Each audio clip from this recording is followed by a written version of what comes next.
Okay, why is sketching so important in creating our 3D designs?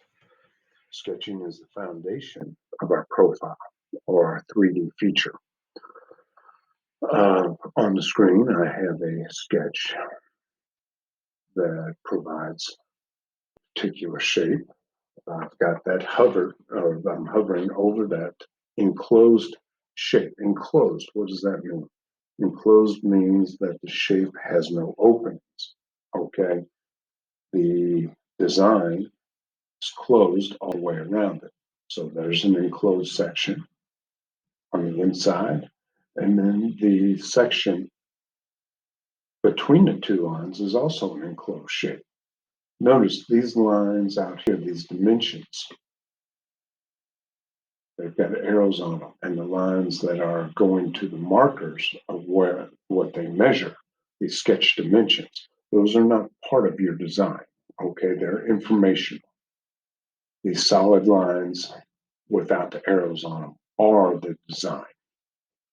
So I'm hovering over this enclosed shape, and if I go up here and finish sketch, you're going to see what I've done. I've created a 3D, added a 3D effect to that enclosed shape, drawn it out. That's called an extrude, where I've added depth.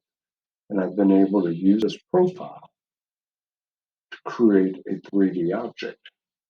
Sketch, and there's the object. So you see that shape here, and it's been projected out and given a 3D design. That's a feature when you apply that 3D design to it. Let's go back to the sketch. So my sketch started off with a simple rectangle, okay? And now I start applying some dimensions and geometry to my sketch. My rectangle was 25 millimeters high, 60 millimeters long, okay? Up here in the document settings, you have your default units of millimeters. That's why we're operating in millimeters in this particular case. Um, that rectangle then I used in the sketching tool to fill it, and I rounded off the corners, 6 millimeters. So each corner, and this is the center point of the arc, this dot, and you see four of them, represent the center points of the arcs that now create corners, so they're no longer squared off like a normal rectangle. These have squared corners here. So they have a radius of 6 millimeters.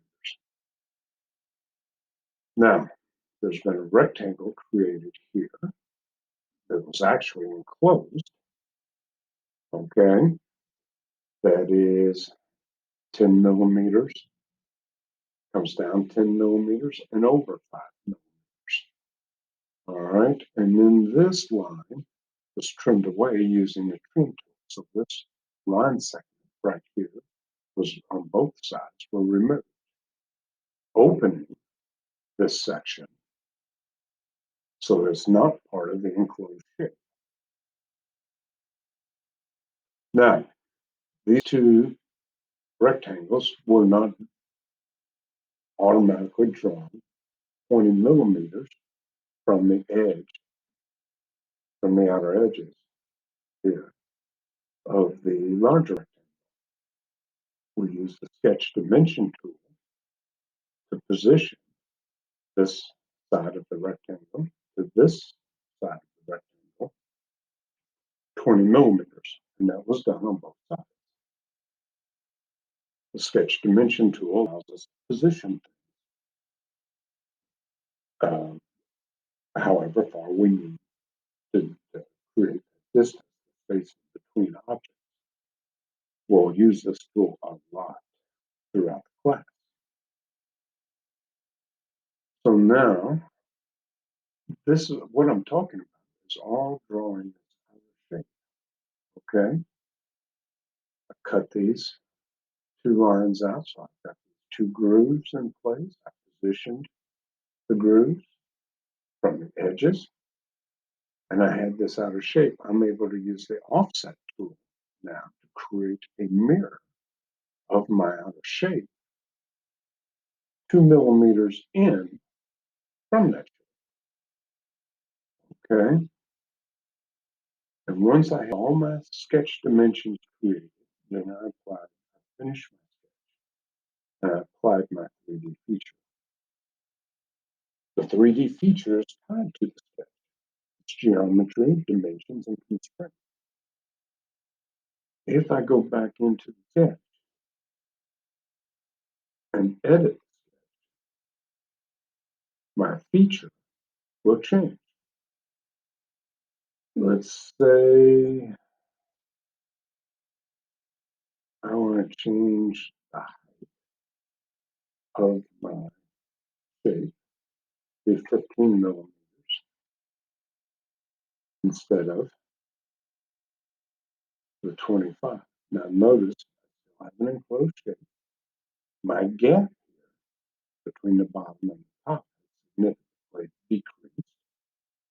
And I finish my sketch.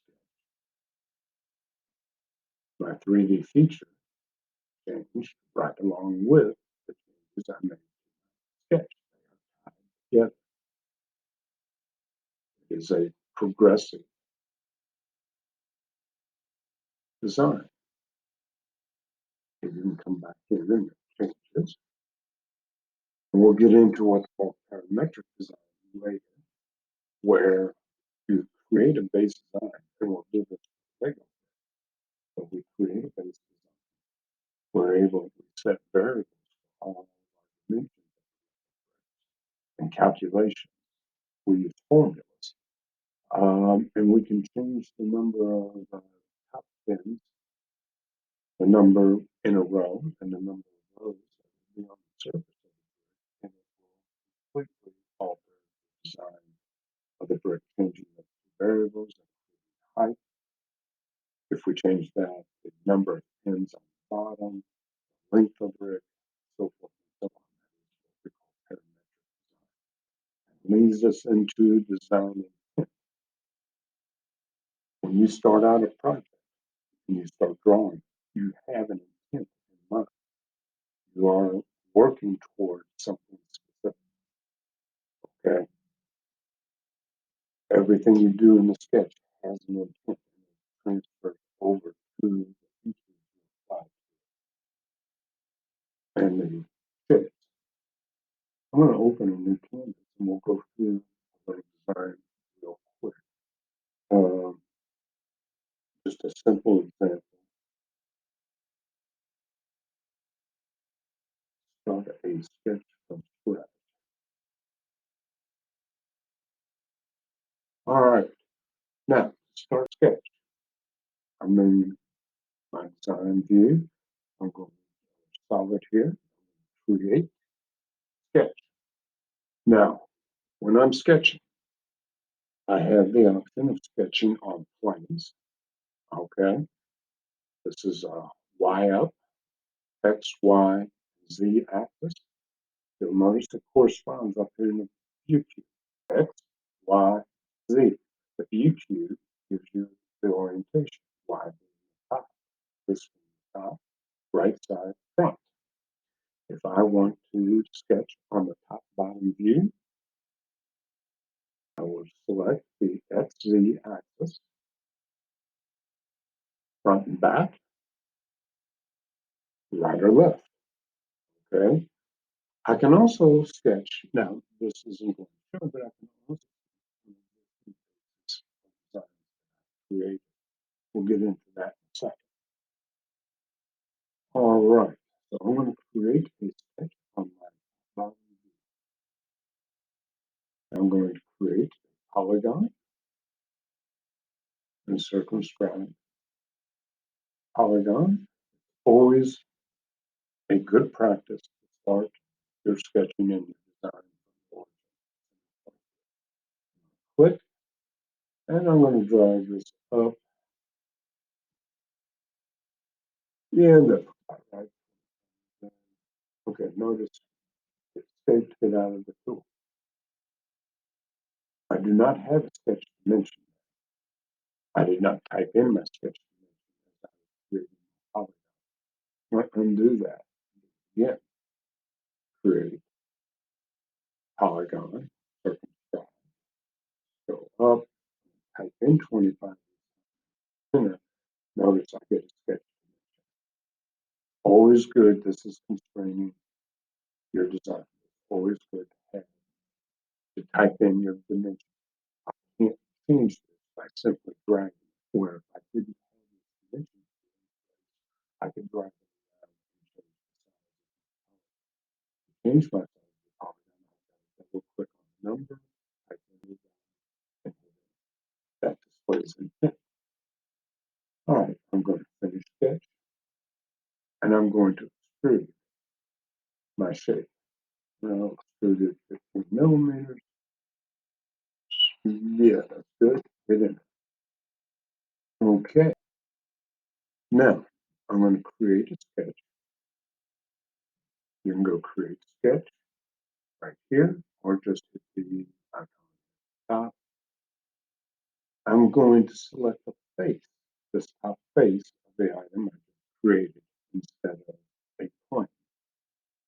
Select the face. I'm going to create a center diameter circle. Origin, click.